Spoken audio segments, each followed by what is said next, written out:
guys, good morning, good afternoon. So, galing pala akong lumabas, no? Kasi nga, nagkuha ko ng sound. Pero, pagkadating ko dito sa bahay, ito yung ginawa ko kahapon na ito siya, nalulutuin ko. Ngayon ko pa siya maluto kasi nga, nahugasan na yan. Kasi kahapon, hindi ko siya naluto. So, ngayon ko pala siya lutuin.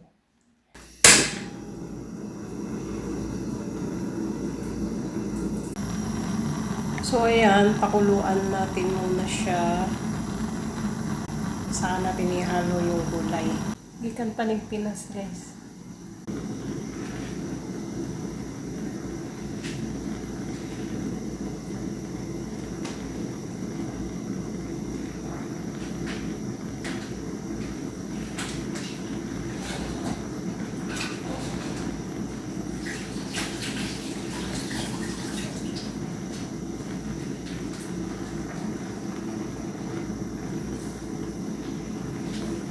First time ko din magluto sa Pilipinas. Dili ko ani galuto kay akong mama ang nagaluto. Pero dire try nato. So ako na rin siyang i-lutang.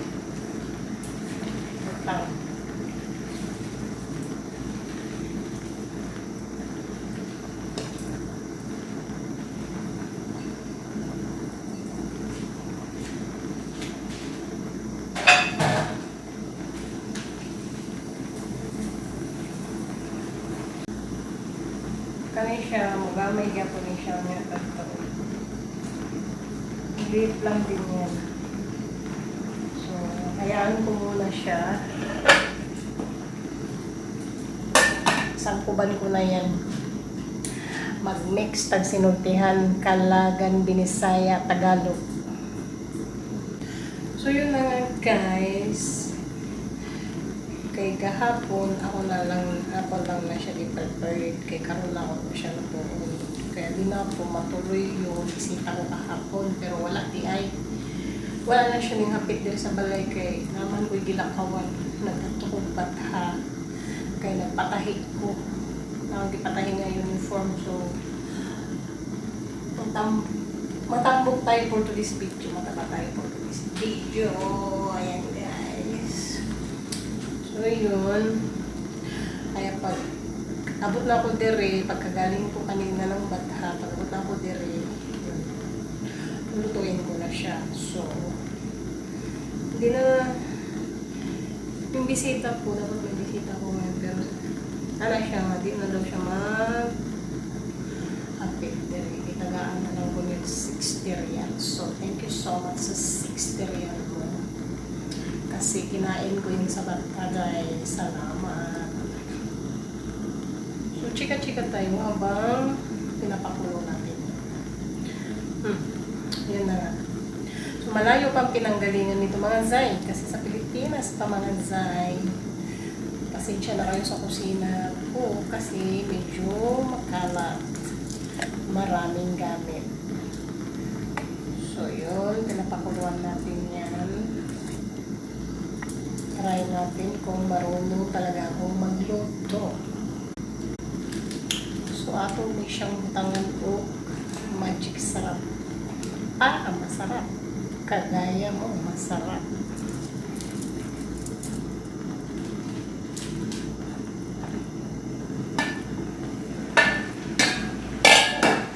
Kailangan talaga siyang may magic sarap. Kailangan talaga siyang lagyan ng magic sarap para masarap. Ang magic sarap, hindi talaga siya sasarap. So, konti lang talaga yung sabaw niya para malasahan natin. Pero dagdagan ko siya konti lang sabaw kasi lulutuin natin siya ng bonggang-bongga. So guys, may pakita pala ako sa inyo ito. Charan! Maliit na kaldero yan. Galing pa ng Pinas yan, mga Zay. Galing pa ng Pinas itong mga Zay. Dinala ng pamangkin ko, mga Zay. So, ayan, luluto ako. Brown rice yan. Hinalwan ko siya ng puti. Brown siya, pero konti lang yung white rice na nilalagay ko. Diba? Ang cute.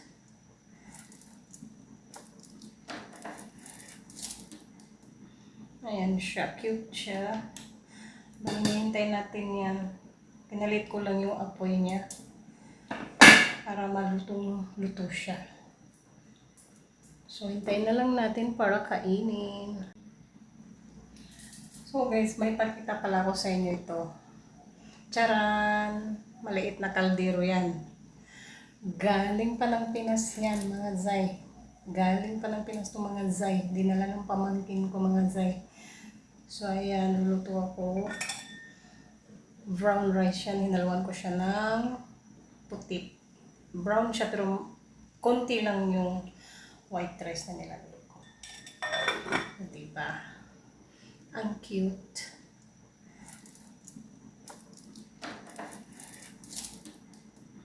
Ayan siya. Cute siya.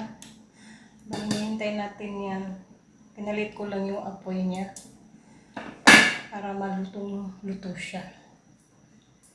So, hintayin na lang natin para kainin. So, yan. Luto na mga kazay. Pwede na siyang kainin. Tikman natin kung tikman natin siya kung masarap na. Masyadong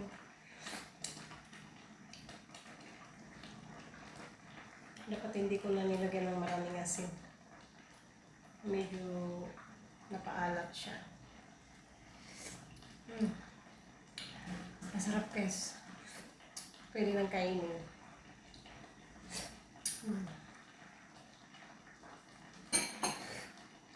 So yun lang guys. Thanks for watching. Bye!